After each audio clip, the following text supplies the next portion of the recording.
If you want to fix this problem on Facebook, the first click settings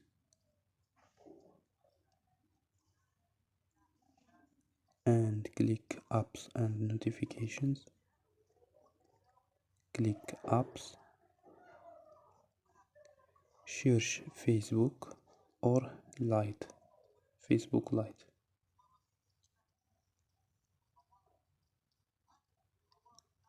and click storage. Don't forget the Facebook code and click manage space.